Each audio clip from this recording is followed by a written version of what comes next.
One of the most common queries that we get when we are doing our mentorship is, sir, please give us a year-long plan. People are obsessed with year-long plan. People think that just because they get an year-long plan, autonomously or automatically they'll read and be systematic in their preparation.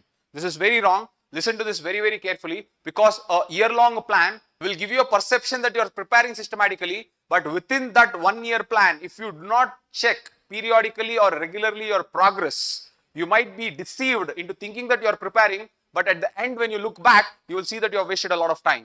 So, just by requesting a year-long plan will not help you to prepare systematically. This is how you have to plan your preparation. So, listen to this very carefully. Now, I am going to help you design a plan. That plan will run from July till May 23rd. Now, this plan will be divided into 4 blocks, and every block has its own purpose, its own objective. So, after every block, it allows you to go back, reflect on your progress, and work on your weaknesses in the next block if you have not completed the objectives of that block. So, in that way, you can self-correct yourself at necessary checkpoints, and then when you come on 23rd, you should feel that you have done your best to prepare for the exam. This is how you have to plan your timetable. So, let me give you a glimpse of how it works. Now, look, we are in the month of July. So, from July till September 15th. From July till September 15th, let us keep this as the first block. Now, the next block is from September 15th till November 30th. Let us say this is the second block. The next is from December 1st till February 28th. Let us say this is the third block. And the next is March 1st till May 20th. Okay, let us say this is the fourth block. So, broadly in your preparation, you have to divide your entire timetable into 4 blocks. The first, the second, and the third, and the fourth. As I told you, every block has its own purpose. Now, you are in the block of July till September 15. So, this is the block where you are focused mainly on mains. And when I say you are focused mainly on mains, you are focused on your GS, you are focused on your optional, and then you are focused on your essay. Okay. So, in this block, ideally what the student will do is, the student is either making the notes or either they are solving the previous year questions. So, broadly this is what they are trying to do, and obviously you are going to write essays. Okay. So, this is the block where you are preparing your foundation for your mains. Okay. You will take the syllabus, you will take the previous year question, and you will go through the GS part, the optional part, and you will also write a lot of essays. Alright. So, this is the first block. This is mainly the mains focused block. The next is the September 15 to November 30th. This is where a lot of people will deviate. This is where a lot of people will feel confused whether to prepare for mains or whether to prepare for prelims. Now, understand that and be very, very clear that this is the test block. This is called the test block. What do you mean by test block? This is the test block for your mains exam. So, whatever you have prepared here, your mains preparation is done properly here. So, once your mains preparation is done properly here, this is where you evaluate or validate your mains preparation. And how will you evaluate or validate your mains preparation is by taking tests. So, this is the block where you have to take a lot of tests of GS, optional, and essay. Now, you should be very clear that don't take abstractly some timetable of an institute and start following it, because no timetable of any institute will complete the entire test series within 2.5 months. So, you should be very clever enough to choose a timetable that finishes all the tests within these months, and you should also be very, very disciplined in revising and writing the tests regularly, because you have to compress all these things that you have read in 2.5 months, revise them, and go and write the test. The writing and the intent is very important, guys. The more and more you write here, that will give you the confidence to the next mains that you are going to be writing. So, please make sure that you focus on this block. So, this block is all about taking tests and writing a lot of tests. Now comes the third block. The third block is where you have to start focusing on your prelims. Now, few people can carry your optional and read optional along with this block, but those people who have lost out on the prelims, those people who are still weak in basics, or those people who feel that they need to start early, make sure that you start diligently from December.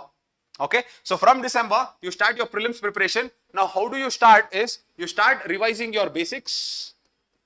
You start revising your basic subjects. Along with that, you start reading your current affairs.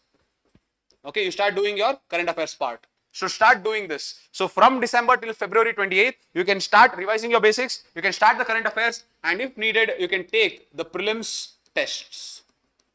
Okay, you can take the prelims tests. But the fourth block is where you have to, this is the test block. Now when I say this is the test block, this is the block where you have to take a lot of prelims tests. Okay, obviously no one has to teach you how to go about doing this. Everyone will do this diligently because there will be a lot of test series available. You will have a lot of question papers available. So by then the entire UPSC community will be taking tests. So we don't have to teach you how to go about in this block. But you understand these two blocks is where you people can do it autonomously because you know how to do it. Where people usually will divert or where people usually will get confused is these two blocks.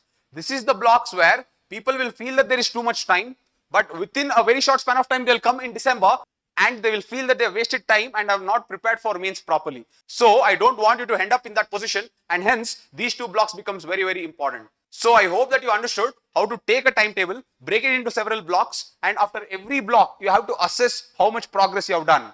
And whatever drawbacks that are there in this particular block, you have to course correct yourself so that the same drawbacks do not happen in the next block. So this is how you have to plan. Now, one thing that is constant with every aspirant across the country, if you intend to write the UPSC prelims, one thing that you have to do across the block, if you take across all the blocks, I want this to be common with everyone across the country. The first is spend every day 1 hour on CSAT, especially I would say on quant. Because I know that everyone is strong in reading comprehension, I want you to spend more time on quant. So this block and this block, every day you spend 1 hour. Every day you spend 1 hour on quant. If you are weak in quant, please spend on quant. Otherwise, you can do 1 hour of CSAT. Okay, so that is the first thing common. The next thing that is common is 1 hour. I want you to read newspapers. Please don't think that you are reading newspapers to catch the events that can come in prelims or mains exam. You are reading the newspapers in order to develop that fast reading. You are reading the newspapers in order to develop that ability to comprehend information. You are reading the newspapers in order to develop the language proficiency. You are reading the newspaper in order to develop the vocabulary. Now understand that these things you will develop not by going to any course or any coaching institutions, but doing on your own by reading the newspapers regularly. Initially, you will not understand anything, but if you do it regularly, you will start comprehending the information slowly, but that skill becomes very, very important, and hence, in all the blocks, across the blocks, till May 20th, I want you to read newspapers. Okay? Don't read newspapers with an intention that the question will come in the exam. Read with an intention to improve your language, your comprehending skills. If you do that, you will enjoy reading the newspaper. So, one thing is reading newspaper will go across the block. The second is doing your CSAT. If you don't do it now, you will never get that competency to clear the CSAT paper. I am again telling you, CSAT paper will not be easy. It will stay the same. It will be challenging. So if you don't start now, you are going to suffer in the third block. So start with CSAT for 1 hour every day in the first two blocks, and then you can increase that to 2 hours every day. Okay, to 2 hours every day in the last two blocks. So that is how you can do.